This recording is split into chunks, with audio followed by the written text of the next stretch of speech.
l'honneur ses clients et aujourd'hui on se retrouve avec monsieur et madame Casanova, experts comptables. Donc du coup je vais vous laisser vous présenter qui vous êtes. Alors Marie Casanova, expert comptable, parcours scolaire assez classique pour aujourd'hui avoir cette profession. J'ai obtenu mon bac S en 2001 après mes études à l'école Lacordaire. Ensuite, j'ai intégré l'IUT GEA, gestion d'entreprise et administration à Marseille, où j'ai choisi la spécialité finance-comptabilité. Puis, petit passage par l'ISEC, qui est l'Institut supérieur d'études comptables à Aix-en-Provence, où j'ai pu passer le diplôme qui permet d'être expert comptable stagiaire, donc au bout de 5 ans d'études.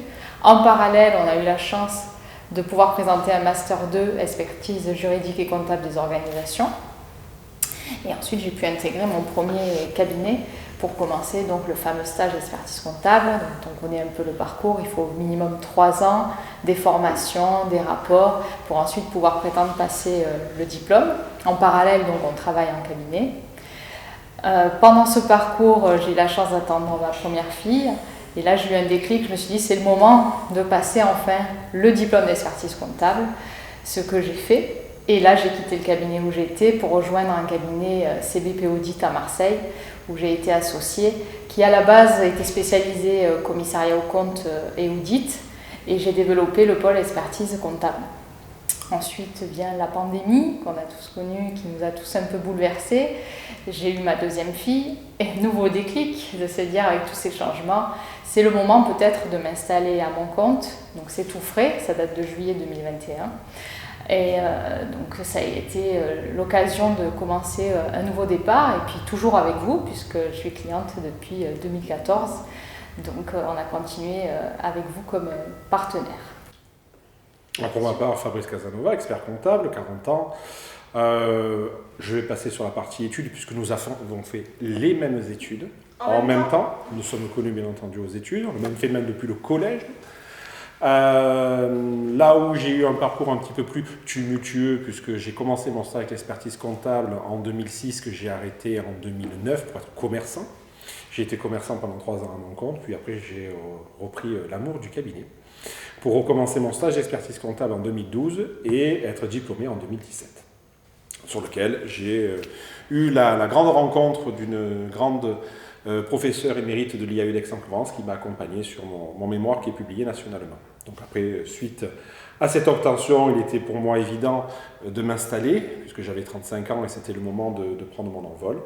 Et il était aussi évident, puisque comme Marie avait choisi FacNote, donc à l'époque comme partenaire, de souscrire et d'intégrer l'équipe avec mon partenariat à FacNote dès l'installation du cabinet Noudienne Expert que j'ai créé sur Marseille. Voilà. Et donc après 3 années d'installation personnelle, on a rapproché nos 2 cabinets suite à sa création, qu'on a installé ensemble dans les mêmes locaux au Technopole de Château-Gombert à Marseille. Donc du coup, vous avez fait le choix d'être entrepreneur et non salarié. Oui.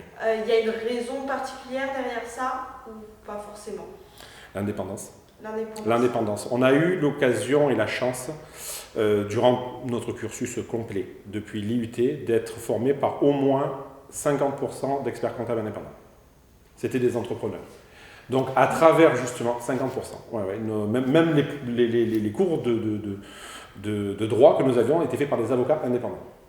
Donc on a toujours finalement été en contact avec des indépendants et naturellement ils nous ont transmis ce goût qui nous a convenu, et l'aboutissement de ce cursus et de ce métier, c'est d'être indépendant. C'est même la base de la profession d'expertise comptable qui est science, indépendance et conscience. Ça fait partie de l'adage des experts comptables, l'indépendance. Mais en tant que femme, c'est souvent un frein pour les femmes de se jeter dans l'entrepreneuriat, de se dire comment je peux faire. Mais on peut le faire aujourd'hui. C'est un message aussi pour toutes les femmes experts comptables. On a justement cette liberté de choix de planning, liberté de choix de nos clients, liberté de choix de notre organisation. Donc c'est quelque chose qui va très bien avec la vie de famille. Tout est question d'organisation. Il ne faut pas avoir peur d'être indépendant. Et j'en suis très contente aujourd'hui d'être dans cette nouvelle aventure. Ça s'entend. Alors, donc vous êtes en couple et vous travaillez ensemble. Comment vous mélangez au final vie pro et vie perso? On a toujours une complémentarité nous concernant, naturelle, autant dans nos caractères, autant dans nos appréhensions. Donc on a naturellement évolué, même si on a fait nos stages d'expertise comptable dans des cabinets totalement différents, mais dans une idée de... Il n'y a pas de concurrence, ni dans le couple, encore entre autres, ni dans le métier, parce qu'on a vraiment été forgé à la confraternité. Je dis bien forgé, hein, c'est-à-dire vraiment, on prend la personne, on la moule. On lui dit, c'est un confrère, c'est une personne que tu peux aider comme il peut t'aider. Voilà. Et si tu ne l'aides pas, il ne pourra pas t'aider. Donc il y a vraiment cette histoire de famille. Puis on est complémentaires du fait de nos parcours. Fabrice a été commerçant, on le disait, donc il est passé de l'autre côté.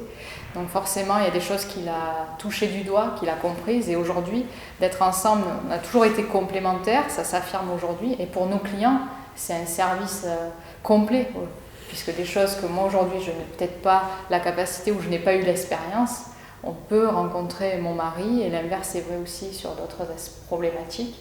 Donc c'est vrai que pour nos clients, ça permet d'offrir un plus large panel de missions et de compétences. Vous faites la transition tout seul. Quels conseils vous donneriez à des entrepreneurs qui veulent se lancer ou à l'inverse du coup des entrepreneurs qui sont déjà en place? Alors ceux qui viennent se lancer et même ceux qui travaillent aujourd'hui, c'est sachez vous entourer. C'est important. Parce que souvent quand on rencontre des créateurs, ils avancent dans leur projet mais tout seuls, dans leur coin. Et ils se sentent seuls. Mais aujourd'hui, il y a un tas de professionnels, nous, experts comptables, avocats, ils ne sont pas seuls. Il faut qu'ils osent solliciter, taper aux portes. Donc l'Ordre des experts comptables, justement, avait fait une initiative, qui est toujours actuelle d'ailleurs, toujours active, Business Story, qui permet de voir des experts comptables volontaires. On reçoit pendant 3 heures, 3 rendez-vous, un futur créateur pour discuter avec lui de son projet et l'accompagner. L'idée de cette initiative, c'est justement qu'on soit désacralisé et que les clients osent passer la porte sans se dire « mon Dieu, combien ça va me coûter ?» Parce que un peu, c'est ça l'idée. Un créateur n'a pas beaucoup de moyens et a toujours peur de cet aspect-là. Mais là, ça permet de dire « non, je vais discuter sans m'engager forcément ». Mais c'est important, dès le démarrage, de s'entourer de professionnels. Et ça, c'est valable, hein, je te donne la parole pour ceux qui existent aussi. Business Story, justement, l'Ordre national l'a développé. Il y a le Business Story donc, pour la création, comme disait Marie, mais il y a le Business Story pour la prévention aussi, pour les entreprises en difficulté.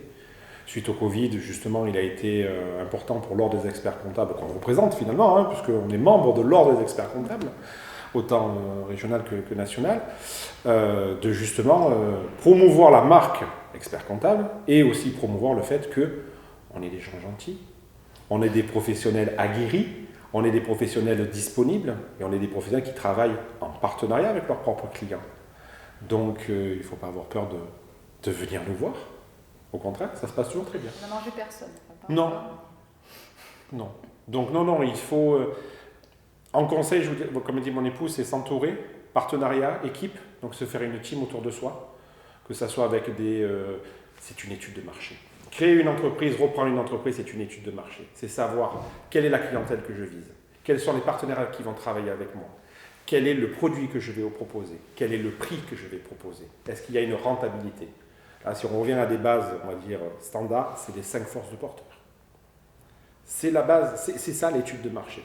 Et l'expert comptable, l'ensemble des prestataires, même l'administration, pour savoir quelle administration je vais choisir en fonction du statut social et fiscal que je vais opter, justement, enfin faire partie de mon équipe. Savoir où je vais m'installer pour optimiser ma propre situation. Donc, on dira qu'on n'est pas privilégié sur ce secteur, mais on est quand même assez reconnu. C'est vrai qu'on est tous obligés, en tout cas en tant qu'entreprise, de se rapprocher d'un expert comptable. Donc vous êtes quand même le centre, on va dire le principal allié d'une entreprise. Pour nous, on n'est pas des prestataires, d'ailleurs, on est des partenaires. Ouais. On veut les accompagner, être à leur côté. Et c'est ce qui nous plaît dans le métier. Aujourd'hui, on n'est pas là pour être derrière un ordinateur et sortir des chiffres.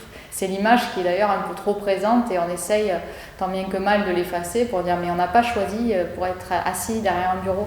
On est là pour accompagner nos clients, aller sur le terrain, discuter avec eux des opportunités et les aider dans tous leurs choix de gestion. Donc il faut vraiment que les entrepreneurs qui aujourd'hui n'ont pas encore d'expert comptable ou qui ont un projet de création pensent à venir nous voir pour discuter. On est des partenaires, et ça on le répète souvent. On n'est pas des fournisseurs ni des prestataires. D'accord.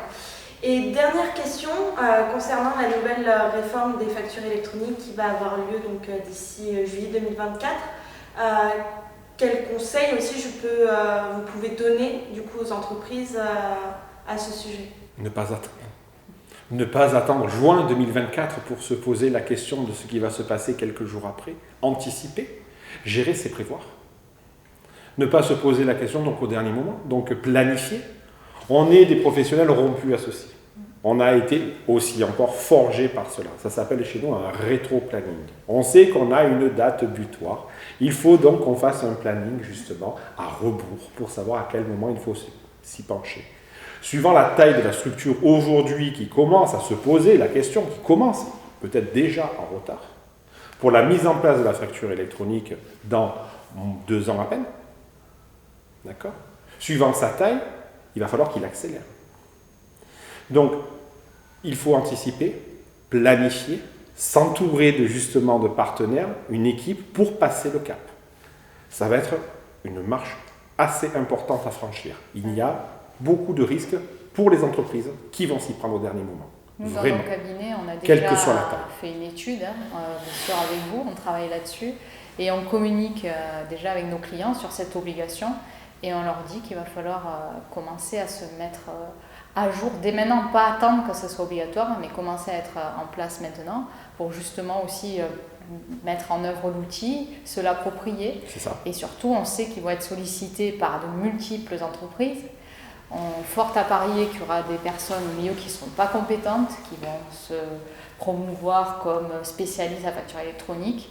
Donc non, il faut choisir dès aujourd'hui un partenaire de qualité et puis en accord avec son expert comptable, parce que si on choisit de multiples outils, la communication va être difficile. Donc nous, on les informe dès aujourd'hui sur les obligations et on va de suite les accompagner pour commencer à mettre en œuvre.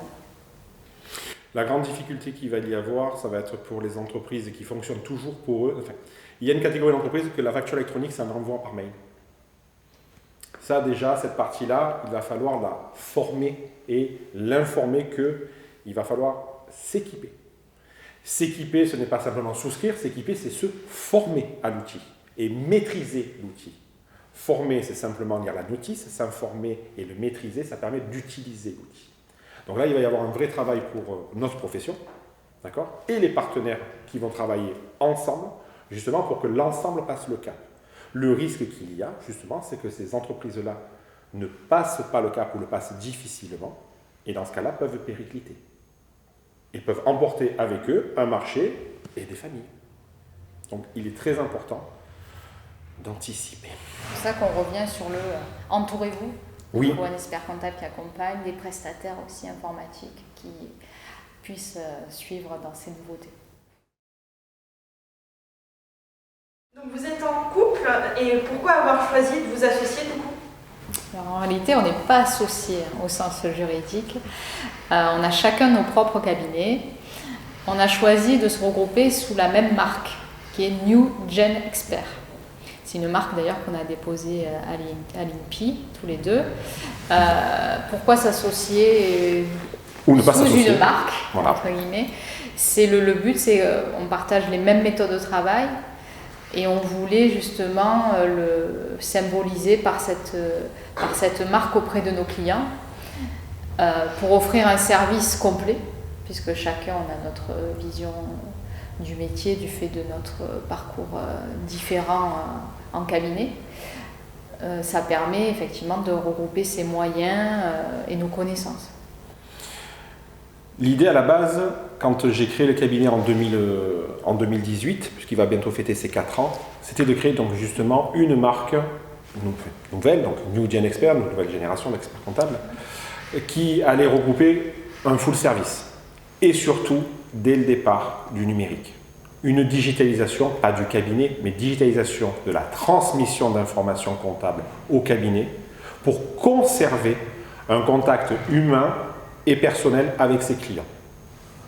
C'était le but. Donc, dès le départ, comme on disait tout à l'heure, le partenariat avec FacNote, justement avec Comptasmart, justement pour pouvoir avoir ce flux constant, cette donnée constante du client, travailler avec lui dans une ordre d'idée de partenariat, mais toujours avoir ce contact physique humain.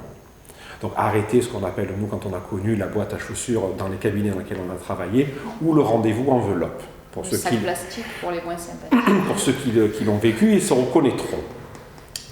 Après, il a été, entre guillemets, pour nous, évident de ne pas s'associer aux termes juridiques, puisque nous sommes des indépendants. Et dans tous les cas, l'association fait que toujours il y a un numéro 1 et un numéro 1 bis ou un numéro 2. Là, il y a 2 numéros 1. Et les clients, c'est ce qu'ils recherchent. Ils recherchent quelqu'un, ils cherchent une tête de poupe, ils cherchent un bateau qui fonctionne avec un commandant de bord. L'avantage que nous avons, nous, développé, c'est qu'il y a finalement il y a 2 bateaux qui voguent côte à côte, et ce qui permet justement d'avoir cette complémentarité. Et on a créé une synergie. Donc c'est une marque qui a développé une synergie par les méthodes de travail et par les différentes expériences que nous avons eues. Mon épouse a fait en tout dans sa vie 3 cabinets, j'en ai fait 8. J'ai vu beaucoup de choses en peu de temps, très concentrées, mais qui m'a permis justement d'avoir une certaine technicité, et inversement, mon épouse, ça lui a permis d'avoir, en plus aussi de sa technicité, d'avoir une certaine sérénité dans son parcours professionnel. Alors je vous vois arriver, vie pro, vie perso. On est des passionnés, donc jusqu'alors on partageait beaucoup le soir à la maison. Et justement, le fait d'aujourd'hui, je me suis installée, de pouvoir partager cette marque, c'est de mettre une cloison, de dire quand on parle de nos dossiers, on parle de nos questions techniques sur notre lieu de travail qui est commun. Ça permet justement de protéger la vie familiale, puisque la règle c'est on quitte la maison, on quitte le bureau, à la maison, on ne parle plus d'aspect professionnel. Donc c'est comme ça qu'on peut garder un équilibre en fait, vie professionnelle, vie personnelle, c'est qu'à chaque lieu il y ait une fonction. C'est comme ça qu'on arrive à... La cloison est réelle, on a chacun son bureau, on a une cloison qui nous sépare avec une porte, on est vraiment entre 2 espaces où il y a l'espace de chacun que l'on respecte exprès, et qu'après, bien entendu, que l'on partage pour tout ce que nous avons besoin. Mais l'équilibre fonctionne, il est possible, c'est une question de choix. D'ailleurs, c'est vrai qu'on a des chefs d'entreprise qui nous interrogent là-dessus, notamment mes clients qui me connaissent depuis quelques années, ils me disent comment ça se passe. C'est une des premières questions que j'ai eues, c'était même pas est-ce que ça marche pour vous, c'est et le couple. Et je leur dis la même chose, je leur dis que justement, d'un point de vue professionnel, on se complète, donc on peut leur apporter encore plus, et que voilà, on fixe des règles dès le départ, et qu'au contraire, c'est très bien. On se voit même plus, parce qu'avant, oui, chacun, on était dans nos cabinets respectifs, et on se voyait que le soir, tard. Et aujourd'hui, on a la chance de pouvoir partager une pause déjeuner. Donc pour les parents qui hésiteraient encore à s'associer ou à partager une marque ou un travail, je peux leur dire au moins vous avez un moment pour vous, sans enfants aussi, finalement c'est que du bon, hein. Il n'y a pas que des aspects négatifs qu'on voit en premier sur un groupe qui travaille ensemble. Il faut établir des règles, voilà. Super. Avec un début et une fin. On sait où on commence, on sait où on s'arrête, pour qu'il y ait l'équilibre. Ça te donne envie du coup de travailler en couple? Ou avec nous. Ou avec nous. Si je devais résumer, savoir s'entourer, ne pas craindre justement de contacter différents partenaires. Quand on est créateur, quand on est repreneur d'entreprise, quand on a même simplement une idée, la faire, je dirais pas valider, mais la faire partager. Savoir donc faire confiance, sans que la confiance n'exclue le contrôle, c'est-à-dire qu'il faut quand même savoir à qui nous faisons confiance, dans quelle mesure, et partager. Et en partageant, on se crée un réseau. La force aussi d'un créateur, c'est de se créer entre autres un réseau pour pouvoir justement rencontrer de meilleures personnes, de bonnes personnes pour évoluer. Et on n'a qu'une vie, même si on entend beaucoup qu'on a 2 vies, une vie professionnelle et une vie d'homme, de femme, de parents, mais en fait on n'en a qu'une. Donc dans la même journée, on est un peu tout à la fois. Et il n'y a pas de limite, tout est possible. Si vous voulez travailler en famille, vous pouvez travailler en famille.